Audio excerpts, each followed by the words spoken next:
Nous sommes réunis aujourd'hui pour la commémoration de la victoire et de la paix, jour anniversaire de l'armistice et hommage à tous les morts pour la France. L'armistice signé le 11 novembre 1918 marque la fin des combats de la Première Guerre mondiale 1914-1918 par la victoire des Alliés et la défaite totale de l'Allemagne. Lecture du message du secrétaire d'État auprès du ministre de la Défense chargé des anciens combattants et de la mémoire par Francis Estella.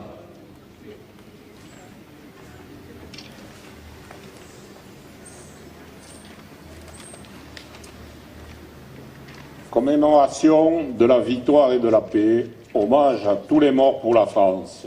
Message du 11 novembre 2015 du secrétaire d'État chargé des anciens combattants et de la mémoire. Le 11 novembre 1915, il y a 100 ans, la France, l'Europe et une partie du monde sont engagés depuis près de 15 mois dans ce qui allait devenir la Première Guerre mondiale.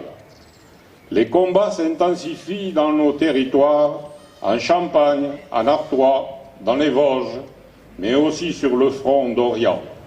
L'année 1915 sera la plus meurtrière de tout le conflit. Au cours de l'année 1916, la France va connaître deux batailles qui marqueront à jamais ses paysages et les familles de millions de soldats. À Verdun, où sont tombés des combattants français venus de métropole, d'outre-mer et des anciennes colonies, le chiffre des pertes françaises et allemandes s'élève à 700 000. Dans la Somme, où les pertes atteignent le million, des Africains du Sud, des Australiens, des Britanniques, des Canadiens, des Irlandais, des Néo-Zélandais se battent aux côtés des soldats de notre armée. En 2016, le souvenir de ces combats réunira dans tous les pays qui ont pris part à cette guerre, que l'histoire a retenu comme étant la Grande Guerre, les cérémonies commémoratives, le 29 mai à Verdun dans la Meuse, le 1er juillet à Thiepval dans la Somme, seront l'occasion d'inviter chacune et chacun à mesurer à quel extrême le nationalisme a conduit l'Europe et à se replonger dans ses souvenirs familiaux. Cet hommage exceptionnel doit trouver un relais dans l'ensemble de nos territoires et les maires sont invités à organiser le 29 mai une cérémonie dans leur commune. Cet hommage aux combattants de la Grande Guerre ne date pas d'aujourd'hui. Le 8 avril 1915, une loi crée une nouvelle décoration militaire destinée à saluer les combattants, français ou étrangers, dans le comportement au combat, à titre individuel ou collectif, mérite d'être cité en exemple. La Croix de guerre 14-18 est remise à des combattants et à des communes. Devenue la Croix de guerre 39-45, puis la Croix de la valeur militaire en 1956, elle distingue les militaires et depuis peu les civils ayant accompli des actions d'éclat pendant des guerres, des missions ou des opérations extérieures. Ces décorations sont un lien intergénérationnel indélébile qui regroupe toutes celles et tous ceux qui ont fait la démonstration de leur courage, de leur sens du devoir et de leur esprit de sacrifice de 1915 à nos jours. Certains d'entre eux en restent marqués dans leur chair. D'autres ont leur nom inscrit sur les monuments aux morts, devant lesquels la nation tout entière se recueille aujourd'hui. Tous les morts pour la France, hier dans la Grande Guerre, dans la Seconde Grande Guerre mondiale, dans les guerres de décolonisation, aujourd'hui dans les opérations extérieures, sont désormais réunis dans le souvenir et dans l'hommage de la nation. Ne pas les oublier et transmettre le message mémoriel aux jeunes générations est de notre devoir et relève de notre responsabilité collective. Le secrétaire d'État. Allocution de Jean-Michel Solé, maire de la commune.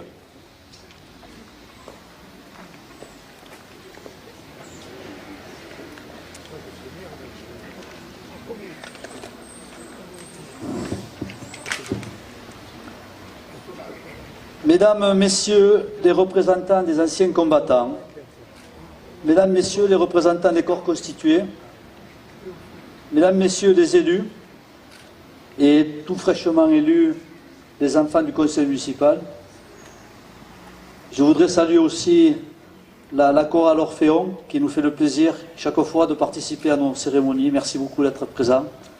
Je voudrais saluer aussi les Gabilans qui nous assurent la musique. Bien sûr, les porte-drapeaux que j'ai l'occasion de saluer, les enfants et élèves sapeurs-pompiers, futurs sapeurs-pompiers, futurs soldats du feu, qui vont généreusement nous aider. Et puis, particulièrement, vous dire merci à vous tous d'être venus si nombreux ce joli mercredi du 11 novembre. Mesdames, Messieurs, chers amis, d'abord, j'aurais peut-être une pensée, nous aurions une pensée pour notre ami Florian Delacombe, ancien combattant qui nous a quittés ces jours-ci. Parce qu'un homme sans mémoire est un homme sans vie. Un peuple sans mémoire est un peuple sans avenir.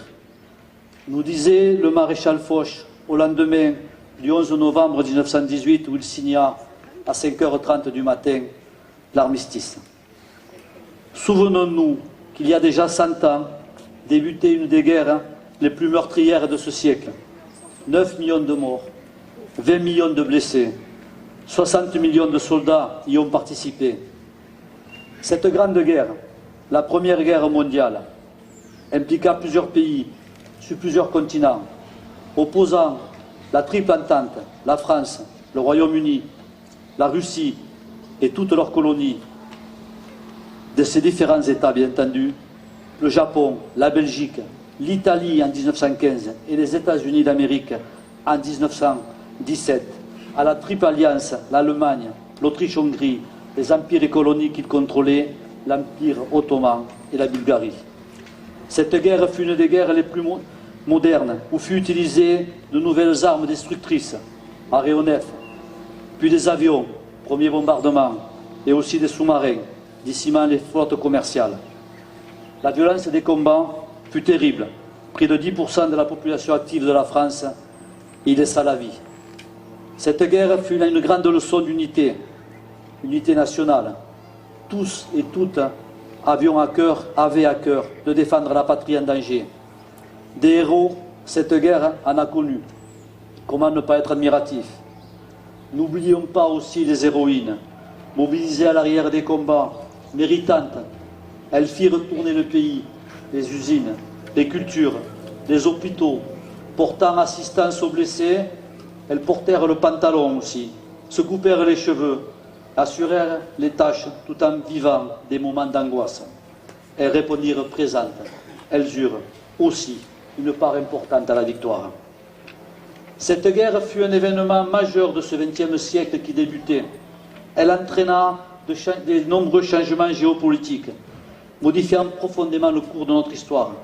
La révolution russe, la disparition des grands empires ottomans, austro-hongrois, des monarchies remplacées par des républiques ou par des pays communistes, des frontières redessinées pour éviter les futurs conflits de société, fut créée la Société des Nations.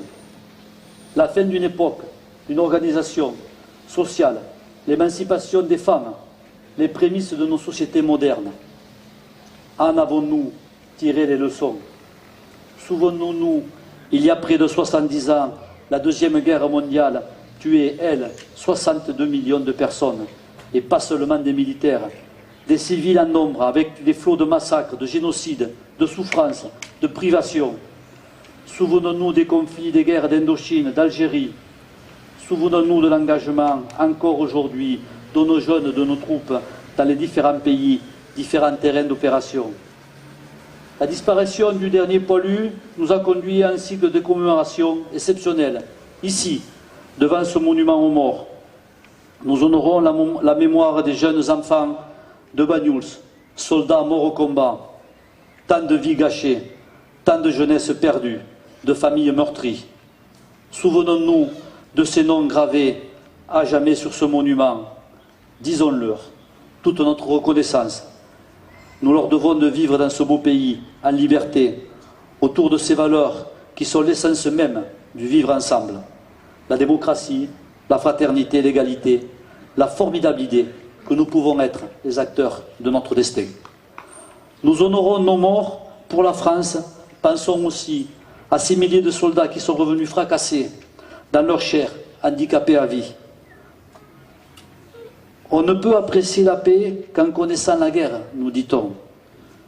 Doit-on faire notre cet adage? Je ne peux ni le croire, ni m'y résigner. Nous avons beaucoup progressé. La construction de l'Europe nous a déjà permis 60 ans de paix sur ce vieux continent.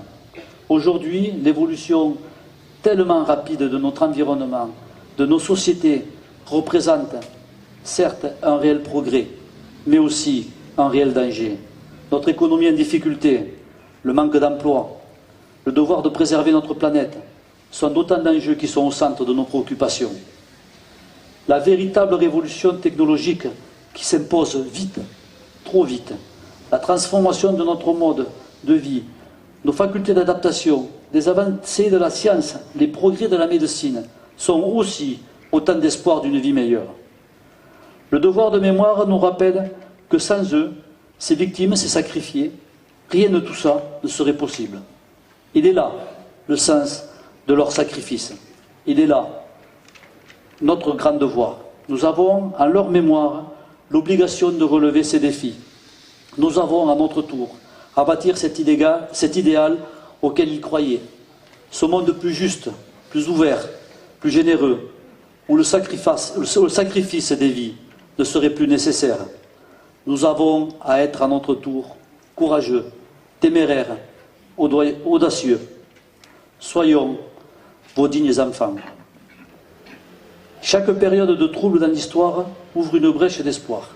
Et la seule chose certaine et interchangeable est que rien n'est certain et interchangeable, nous disait John Fitzgerald Kennedy. Soyons vigilants. Vive Banyuls, vive la République, vive la France.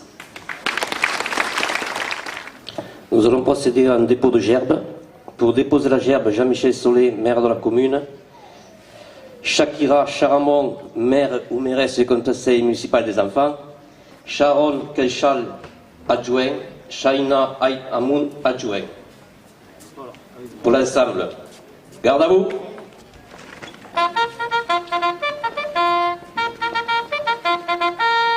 Pour présenter la gerbe, Liv Galland et Lucie Clavier du conseil municipal des enfants.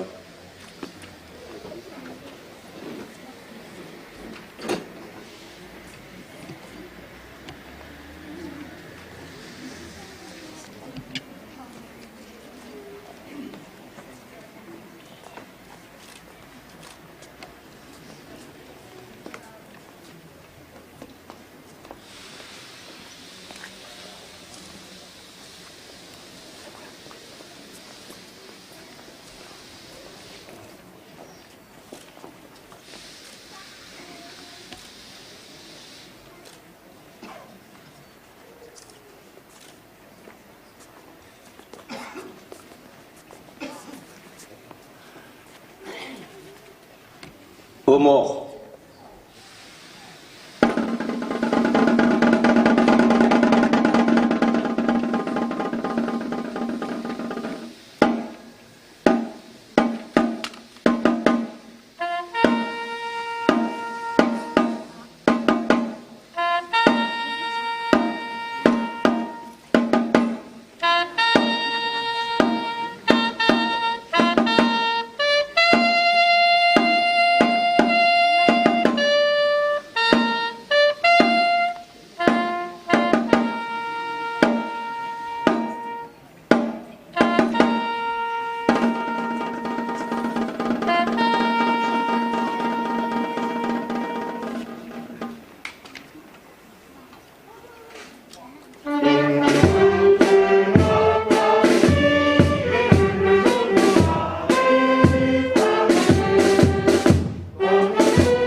Repos.